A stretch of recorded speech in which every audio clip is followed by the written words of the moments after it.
شوی دی نو څو پورې چې دی ښه شوی نه دی نو د الله د رضا دپاره د ده سره تعاون کوئ که څوک هم د الله د رضا دپاره سره لیږي زموږ د جوړ د تنظیم ملګري دي رازق صاحب دی او سمی دی ټول ملګري دي نو د دوی د په تعاون باندې کو زموږ سره څوک دغه کوئ نو په دې باندې به موږ نمبر د بسم الله الرحمن الرحیم په دې ټیم کې موږ نانو خوال راغلي کوم چې پرون نابله ورځ اپریشن شوی و او دلته د حمله مسله راغلې وه او په هغې کې زموږ چې کوم ملګري دي هغوی منډې تړلې والې وې او د ده د اپریشن بندوبست چې دی ډاکټر ورته هم خپل دغه کړی او د دوی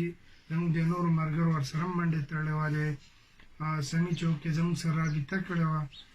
د ده مالي حالات ډېر زیات خراب دي ځکه چې دی اوس په کټ باندې دغه دی پروت دی او زمونږ د دې بایي نوم سامالله صاحب هم ډېره زیاته شکریه ادا کړو چې د بھرپور کوشش دی کې کړی دی د حد نه سوا کوشش یې د دوی دپاره کړلی هغوی ته مونږ خراج تحسین پیش کړو دې نه علاوه مونږ خو انصاف پسند طلایي تنظیم ولا اوس د جوړ تنظیم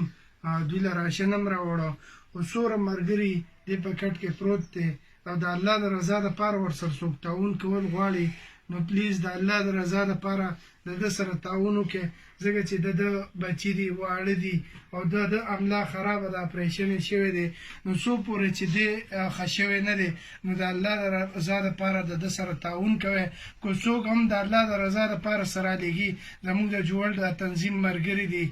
رازق صاحب دی او سمی دی ټول ملګري دي نو د دوی د په تعاون باندې کو زموږ سره څوک دغه کوئ نو په دې باندې به موږ نمبر درکړو نو د الله د رضا دپاره د ده سره کم از کم تعاون د دې دپاره وکړئ د انساني همدردۍ دپاره ځکه چې دا په راشنه په دغه نه کېږي دته تکلیف دی د ده اوس میډیسن سټارټ دي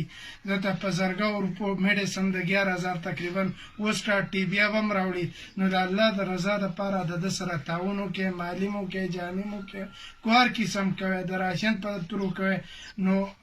دا مې درته ریکویسټ دی